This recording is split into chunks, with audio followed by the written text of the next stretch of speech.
Olá, estudantes, sejam bem-vindos à aula de hoje do nosso componente de hábitos sustentáveis. Vamos dar aí sequência aos nossos estudos. Eu sou a professora Eveline Cruz, aqui para trabalhar com vocês nessa matéria. Nós vamos iniciar a atividade 2, nós vamos para a introdução. Mas eu não estou sozinha aqui para conversar com vocês. Eu tenho os intérpretes de Libras comigo, o Felipe e a Cristiane. E também a presença da ilustre professora Priscila Ortega de Biologia. Seja bem-vinda, Priscila. Olá, pessoal. Evê, muito obrigada aí pelo convite, né? A produção já deu um spoiler antes, né? Mas é exatamente isso. Eu estou aqui com vocês novamente, né, para mais uma aula aí de hábitos sustentáveis. Hoje a gente iniciando então a atividade 2, né? Bem bacana aí. Vamos falar um pouquinho mais a respeito então aí, olha só, dos resíduos. Vamos dar continuidade à nossa última conversa, né? Porque a aula, eu gosto de falar de conversa, né? É bem ficar descontraído. Eu acho que é super importante, né? A gente tá nesse momento, na verdade, onde a gente bate um papo, a gente discute, troca ideia, né?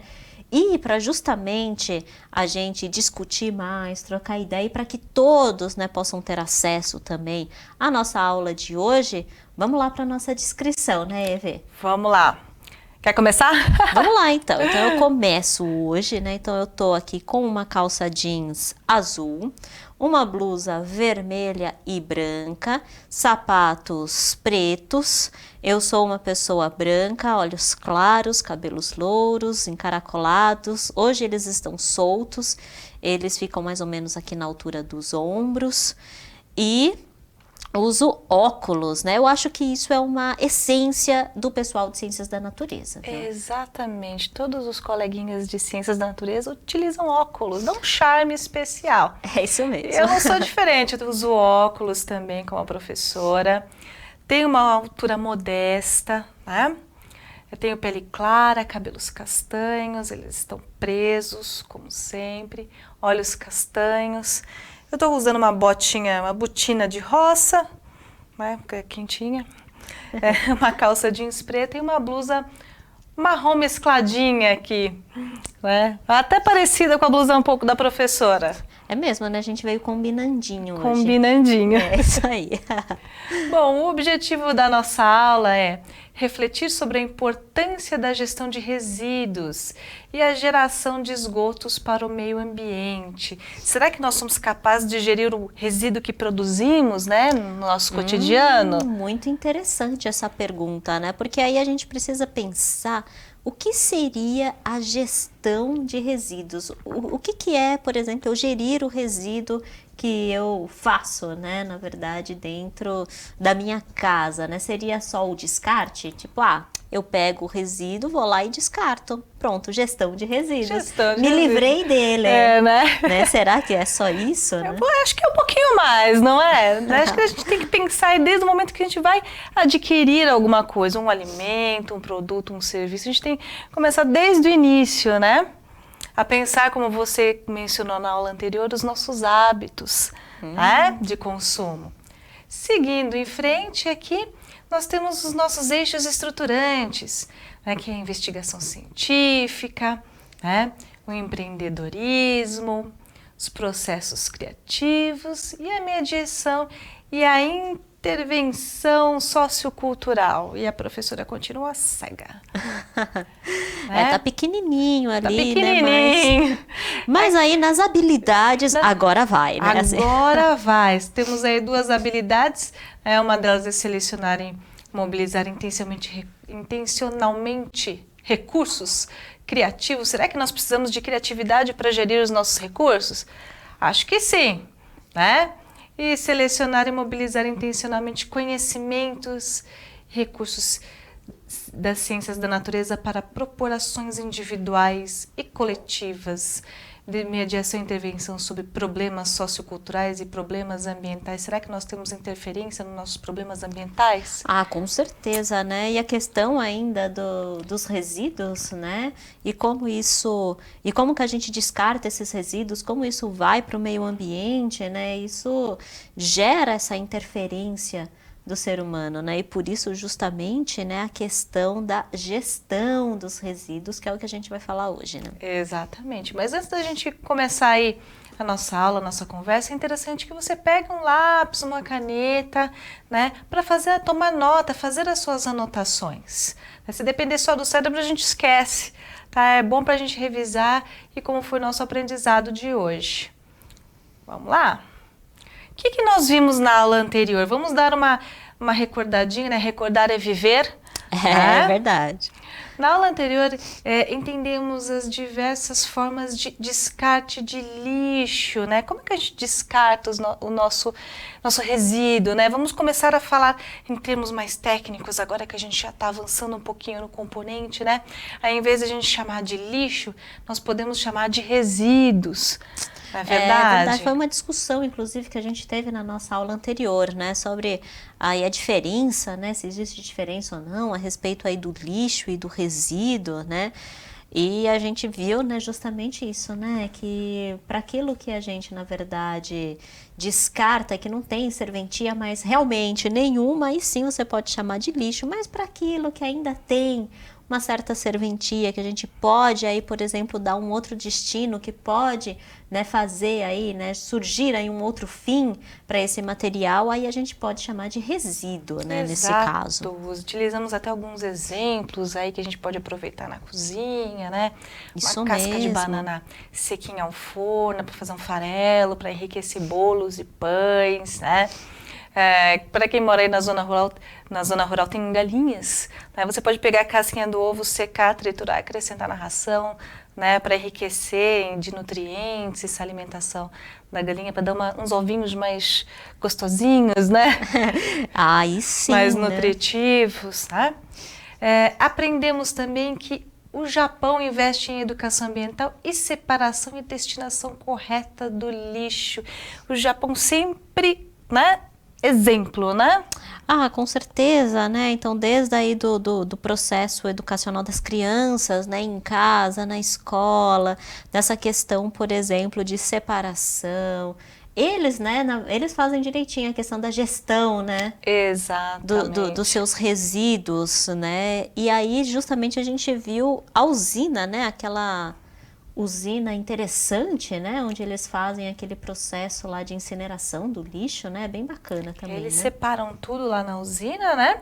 Uma parte vai lá ali a parte do que é para aproveitar, embalagens, né?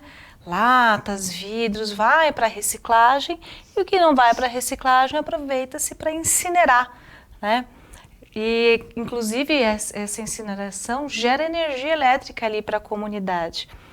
E eles são tão, assim, eficientes que eles colocaram ali na chaminé, segundo eles mesmos relatam, filtros muito eficientes para diminuir essa questão do impacto, né? Para não ir à atmosfera tantos gases, né? Porque você queima lixo, né? Você leva à atmosfera gases, né? Por isso que a gente recomenda você ter um lixinho em casa, não o queime, por favor. Você está contribuindo aí para o aumento do efeito estufa. E você, dependendo do que você queimar, se for um plástico, um pneu, tem gases tóxicos que você pode se intoxicar realmente, né? Principalmente metano, né? Na questão aí, por exemplo, do lixo, a gente tem muito aí a geração de metano, né? Então, é importante a gente tomar esse cuidado, né? Quando a gente está fazendo esse processo aí de incineração, muito desse gás, ele pode ser liberado na atmosfera. Então, muito cuidado com isso, né? Uma outra coisa interessante também que a gente viu, além dessa usina, né, lá no Japão e tudo mais, é como que antigamente, né, o pessoal, eles cuidavam aí da questão dos resíduos, né, como Roma, por exemplo, fazia isso, né, foi uma coisa interessante também. Tomamos Roma como um exemplo também, né, eles tinham essa tecnologia de construir aquedutos para trazer água de regiões distantes até Roma, que era uma metrópole da época, séculos atrás, né? Então, tudo que entra na cidade tinha que sair de alguma forma. Então, eles acabaram elaborando ali, construindo a cloaca máxima, que é o sistema de esgoto deles, né? Que parte dessa cloaca máxima ainda está em atividade até hoje em Roma. Olha que curioso, né? É verdade, super bacana, né? E aí justamente é uma questão também para os nossos alunos, né, para eles compararem, né, com o que a gente viu, com o que a gente está vendo até agora, né, como que é a questão dos resíduos, por exemplo, atualmente, né, como, será que, né, essa questão aí de Roma, né, para eles pesquisarem, por quanto tempo será que isso perdurou, né, isso foi aí imitado por alguma outra cidade, né, então, uma questão aí a gente deixou, né, para os nossos alunos, para que eles pensassem um pouquinho mais a respeito disso. Refletir, né? É isso mesmo. E a pesquisa faz parte aí dos estudos e do aprendizado, é extremamente importante, aquela investigação científica, né? Perfeito, é isso aí. Continuando, aí a polêmica. Mais polêmico do que é biscoito, né? Ou é bolacha. Ou é bolacha, né? É verdade. É resíduo ou é rejeito? Muito interessante, né? Porque a gente estava, na aula passada a gente estava questionando primeiro resíduo ou lixo, né? E agora a gente entrou com uma outra palavrinha ali, que é a questão ainda do rejeito, né? Olha só, Ivê, eu já escutei falar de rejeito, principalmente nas questões de mineração. Exatamente. Então, por exemplo, né, a gente tá lá, né, a gente não, né, o minerador, né? O minerador, ele tá lá fazendo o seu trabalho, ele encontra lá os minérios e muitas vezes ele lava, né, o minério, né, para ele ficar ali bonitinho. E aí essa água que ele lavou, por exemplo, o minério, muitas vezes a gente chama de rejeito, que aí seria esse resto da mineração. Geralmente tem muitos metais envolvidos, né, nessa questão do rejeito. E aí me lembro, inclusive, né, daquele desastre de Mariana, que foi justamente por meio, né, do rompimento da barragem dos rejeitos. Os rejeitos, Mariana e Brumadinho, né? Exatamente. Né? Então, elas são barragens que, como a gente pode ver, ele não podia ser jogado de volta a um rio, então foi feita uma barragem especificamente para guardar esses rejeitos e ele ia ficar decantando ali eternamente, em berço esplêndido. Mas, infelizmente, houve rompimento e a perda de muitas vidas, né? Em ambos os casos, em Brumadinho o número chegou aí, exorbitantes, né? Foram dezenas e até centenas de pessoas, e o impacto ambiental perdura até hoje desses dois desastres, né? O Rio Doce, que não ficou mais doce, né, no caso de Mariana. Pois é, né? E Brumadinho também, uma faixa de Mata Atlântica foi toda suprimida ali, com a explosão, com o rompimento da barragem. E hoje o que a gente vê na região norte é a grande contaminação por mercúrio na mineração do ouro. É verdade. Né? E vai diretamente no rio, porque eles lavam aquele ouro no rio, jogando mercúrio, e vai diretamente no rio.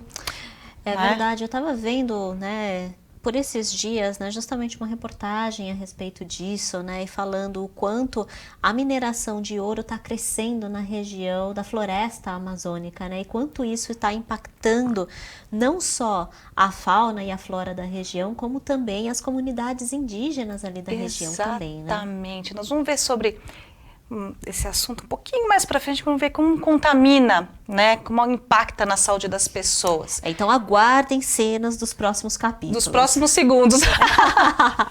Muito bom. Resíduo ou rejeito? Vamos ver a definição direitinho? Olha, resíduos são as partes que sobram dos processos derivados de atividades humanas e animais e de processos produtivos, como a matéria orgânica, o lixo doméstico, os efluentes industriais, os gases liberados em processos industriais ou por motores. Ou seja, se a gente levar para o nosso cotidiano, é o que a gente produz em casa.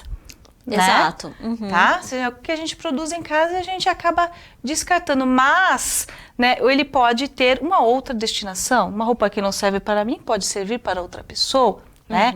Um potinho de vidro lá que a gente usa de doce, né? Tem gente que faz luminária com aquilo, que eu já vi. Pois é, né? É a criatividade, É a né? criatividade. Então, o lixo, o resíduo, desculpa, ele pode ser de alguma forma, ser reaproveitado, reciclado, entrar em algum outro processo. Já o rejeito é aquela coisa que já foi rejeitado mesmo, né? Que não tem como inserir em outro processo. O próprio nome já diz, né? Coitado, ele foi rejeitado. Já foi rejeitado, né? Que é o caso dos rejeitos de mineração, como foi citado agora. Ó, rejeitos são aqueles materiais que já passaram por todos os processos possíveis de tratamento e recuperação, disponíveis e viáveis, né? De modo que a disposição em aterros sanitários é a única opção, né? Então, ou o que não serve mais vai para o aterro, ou no caso da mineração, que é uma situação à parte, tem lá a destinação à parte. Por exemplo, numa usina nuclear, né? Para onde vai aquele rejeito, daquele lixo tóxico que foi utilizado para a produção de energia? Ele tem uma parte da usina ali que fica armazenado eternamente ali, impermeabilizado, num ambiente controlado, para que aquele material radioativo não escape ao ambiente e prejudique a saúde das pessoas e dos animais e de toda a vida em volta, pois é, né? Como tantos outros desastres também nucleares que aconteceram, né? Um que a gente cita muito, né, a respeito de Chernobyl, por exemplo, né? Um desastre nuclear que até hoje a gente encontra ainda material radioativo no ambiente, né? As pessoas não puderam voltar ali para a região, né? E olha só que interessante, né? As pessoas não conseguiram voltar para a região, mas a flora conseguiu crescer de uma maneira exuberante. Então agora Chernobyl, né, a região ali perto da usina, apesar dos altos índices de radioatividade, apresentou, né, um crescimento da vegetação, né, um crescimento da floresta ali da região, né, muito interessante. Muito. A vida prosperou e até a cidade que havia ali próxima, que era uma cidade de cerca de 17 mil habitantes, tinha prédios, foi tomada pela vegetação. Exato, né?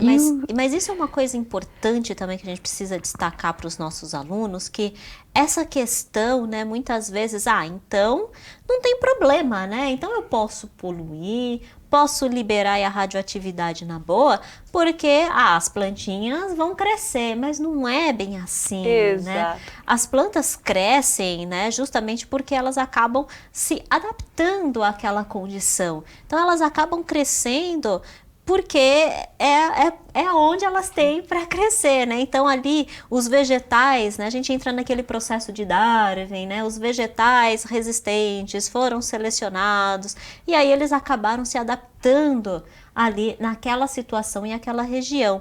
E aí, claro, né, que muitas vegetações, por exemplo, comestíveis, ali não tem como, Não tem né? como.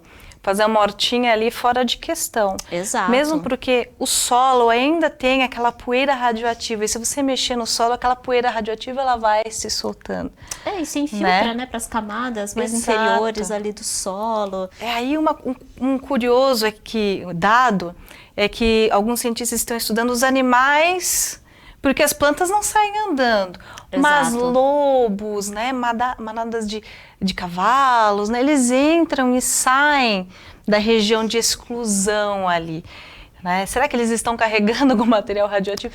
Isso é um processo que está acontecendo em estudo ainda, né? Mas olha só como a gente impactou ali. E Chernobyl também foi um acidente.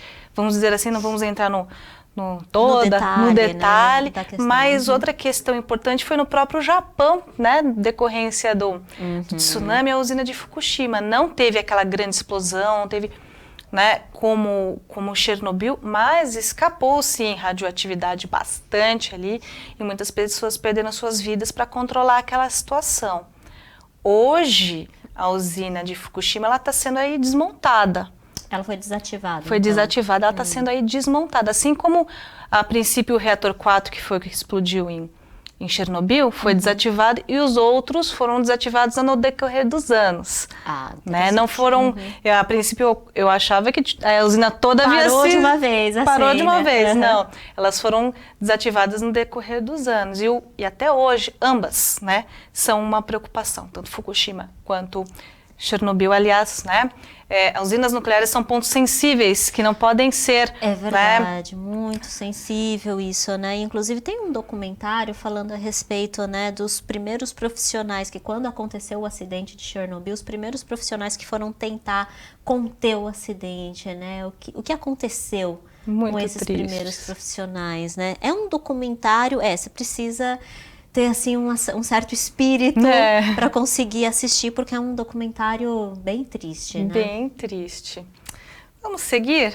Vamos lá, vamos falar de coisas melhores, né? Vamos ver alguns dados rapidinho ali. Será que todas as residências no Brasil têm coleta de esgoto? Olha, eu pensei que a gente ia falar de dados melhores, mas não, né? Não, né? Apenas 55% da população tem rede de esgoto. Isso não quer dizer que tem o tratamento, tem a coleta, né? É bem lembrado isso também. Né?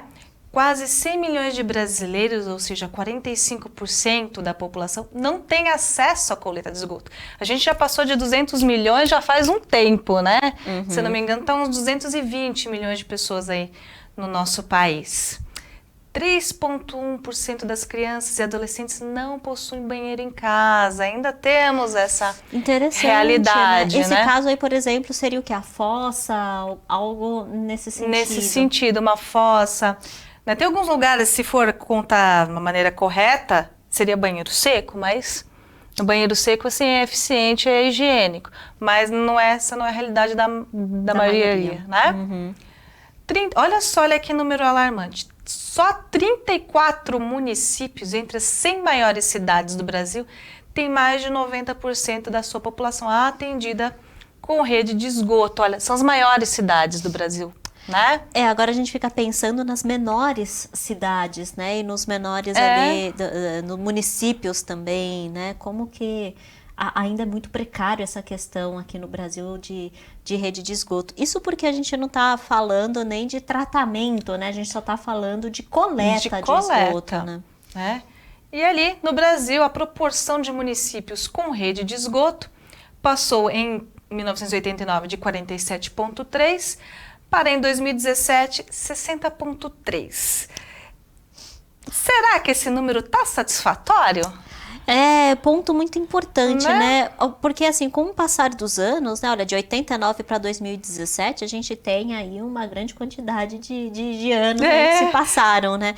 E olha só, e o aumento não foi tão expressivo assim, né? De 47,3%, se a gente arredondar aí em torno de 47% para 60%, não foi um aumento tão expressivo. Apesar da gente ter mais da metade, né, aí, olha, dos municípios, né, com a rede de esgoto, mas ainda é um número que fica aquém do que a gente espera, né? Exatamente. E se a gente pensar que a coleta e o tratamento de esgoto está ligado diretamente à saúde pública, né? Exato, né? Vamos lá. Agora o tratamento, né? Nós temos as estações de tratamento de água, né? E nós temos as estações de tratamento de esgoto. Então a gente trata o que entra na nossa casa e teoricamente deveria tratar o que sai da nossa casa, né? 50,8% dos esgotos do país são tratados, mas apenas 18 municípios entre 100 maiores cidades do país tratam 80% dos esgotos, tratam 80% dos esgotos, né? Em 2020, o percentual de esgoto não tratado representava 5,3 milhões de piscinas olímpicas despejadas na natureza. Eu acho que é muita coisa despejada na natureza. E uma piscina olímpica, né? É bem grande, né? É bem grande, né?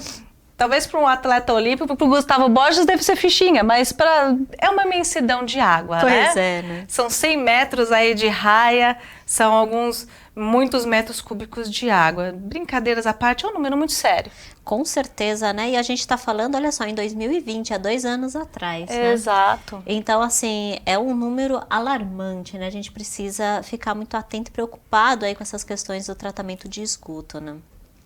Aí, pensando que o tratamento de esgoto, a coleta de esgoto está diretamente ligada à saúde pública, se esse esgoto, por exemplo, é tratado ou não, a gente tem que pensar o que vai também no esgoto, né?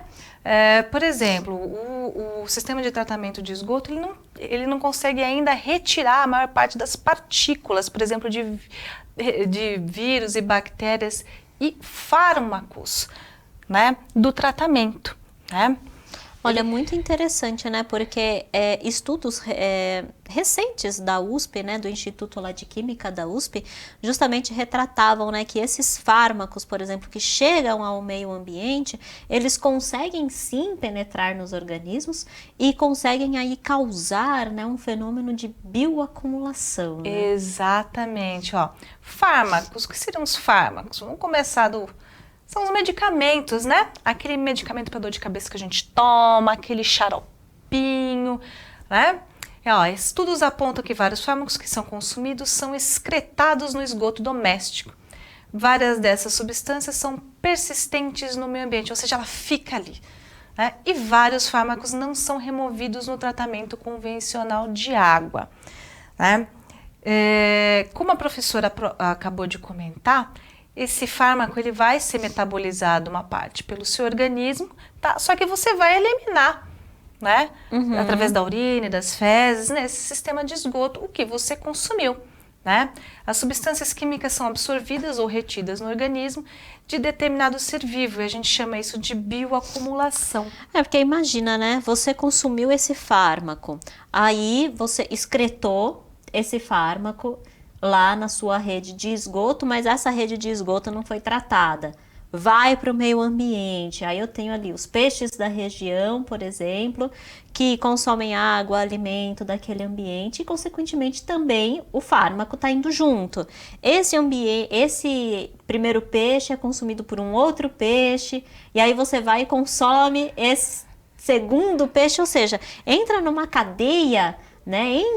Esse fármaco entra na cadeia da alimentação, né? Na teia alimentar, nesse caso, e isso vai acabando, né? Vai cada vez mais se acumulando nesse organismo, né? Porque esses organismos não conseguem processar esse fármaco, não conseguem excretar e eliminar. Então, esses fármacos vão ficando ali grudadinhos, né? Nos tecidos, né, vamos supor, num peixe, né, nas brânquias, por exemplo, na região ali do intestino, do estômago, então eles vão ficando grudadinhos ali nos tecidos. Exatamente, né? Imagina, por exemplo, você eliminou lá, vamos fazer uma conta bem tosquinha, uma molécula de um medicamento, caiu lá na água. Essa molécula desse medicamento não é só a minha molécula, é a minha molécula de um monte de gente que está lá, daquele medicamento na água. O peixe, de alguma forma, vai absorver aquela molécula. Vamos supor que ele ficou com 10 moléculas. Aí, o camarada que está ali no topo da cadeia alimentar, na hora que vai consumir aquele peixinho, ele não consome um peixinho, ele tem uma dieta. Então, ele consome ali 20, 30 peixinhos no decorrer daquela dieta. Então, vai multiplicando essas moléculas, né, na cadeia alimentar. Ao invés de eu consumir, na hora que eu vou consumir aquele peixe grande, assadinho, ali, aquele filé de pescada gostoso, né? Em vez de eu consumir uma molécula que foi a que eu deixei no ambiente, eu vou consumir umas 300 moléculas, porque isso vai se acumulando. Exatamente. É por isso, né, que a gente chama de um processo de biomagnificação, exato, né? Porque isso vai se acumulando e vai passando para a cadeia alimentar, né? E isso vai se acumulando nos organismos, né? É um processo muito sério, né? Que a gente precisa ficar muito atento também com isso. E olha, a gente excreta uma série de hormônios, por exemplo, mulheres que fazem uso, né, dos anticoncepcionais. Dos anticoncepcionais, dos anticoncepcionais. E isso também tem um impacto muito grande, não só nos peixinhos, mas toda a cadeia do oceano. Por exemplo, os próprios corais sentem muito isso, né? E seguindo mais um pouquinho, vamos refletir na vida. Sabendo que ao consumirmos medicamentos, eles são eliminados através da urina, quais seriam as consequências para a saúde humana da contaminação da água por tais fármacos? Eu vou deixar essa pergunta para você, estudante. Dá uma pensadinha, uma pesquisada em casa.